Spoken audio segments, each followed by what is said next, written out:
Армысыздар, эфирде шәкәрім жаршысы және оның жүргізушісі мен Айолым Бақытқызы. Университетіміздің соңғы жаңалықтармен таныс болғыңыз келсе, экраннан алыстамаңыздар.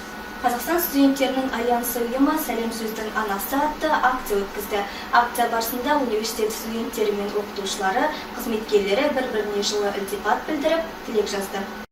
Белсенді жастар жазылған тілектерге алғыс ретінде барлық қатысушыларға кішігірім сыйлықтар табыстады.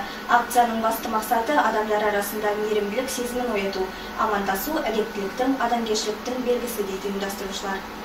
Радио іске қосылды. Журналистика мамандығында білім алып жүрген студенттер өздері оқитын оқу ғимаратында радио хабар тарата бастады.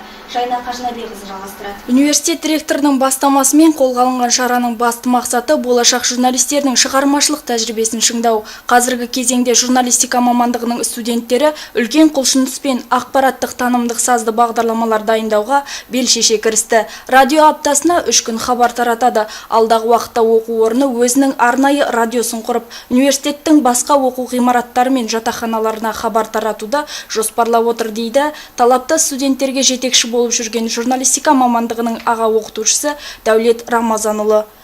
Қазір мақсат болашақта осы университет ректорының айту бергенде қазір тапсырмасы бойынша болашақта университетте арнайы радио студия ашылмақшы.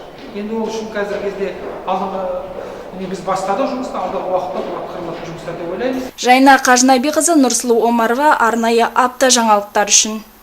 Тәрбие жұмысы және жастар саясаты бөлімінің ұйымдастыруымен университет студенттері мен қызметкерлеріне мекен-жайға уақытша және тұрақты тіркелу мәселесі бойынша түсіндіру жұмыстары жүргізілді. Кездесуге Семей қаласының көші-қон полиция бөлімінің аға инспекторы, полиция майоры Мұхамадиева Нұргүл Мұратқызы және жергілікті полиция қызметкерлерінің учаскелік полиция инспекторлары қатысты. Әрбір қазақстандық уақытша басқа қалада тұруы керек болса, ол уақытша мекен-жайы бойынша тіркеуден өтуге міндетті. Уақытша тұрғылықты мекен-жайы бойынша тіркелу ең алдымен азаматтардың, тұрғындардың жеке бас қауіпсіздігін қамтамасыз ету үшін жасалып отыр дейді инспектор. Еркежан Досмұхамбетова, Айна ТВ жаңалықтары үшін. Пән олимпиадалар маусымы басталды. Ұйымдастырушылар биыл оқушылардың ерекше белсенділік танытып отырғанын айтады.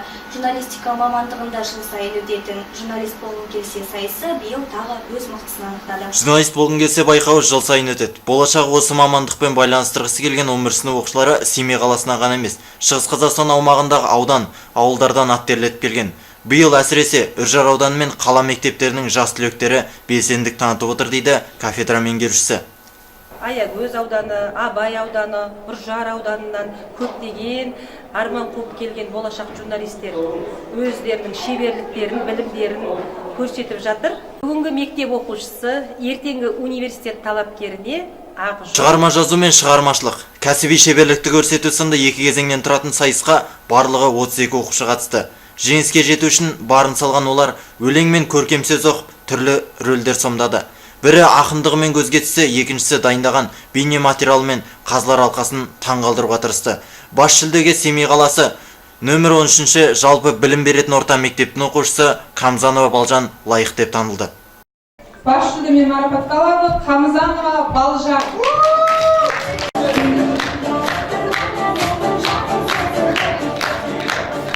Шәкәрім атындағы мемлекеттік университетте өтіп жатқан бұл журналист болғың келсе атты сайыс өте қызықты, тартымды, көңілге жағарлық әсерлі өтті. Барлық қатысушыларға сайыс ұнады. Барлығымыз Шәкәрім университетіне рахмет алғысымызды білдіреміз.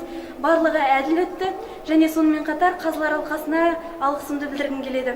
Концерттік бағдарламадан кейін студент журналистердің жас қалам сериясымен шығатын Қанатқа қара атты кітаптарының тұсаукесері өтті. Мұхтар Әділетұлы, Нұрсұлу Омарова, арнайы апта жаңалықтар үшін. Әзірге келіп жеткен жаңалықтар легі осындай, амандықта жүздескенше.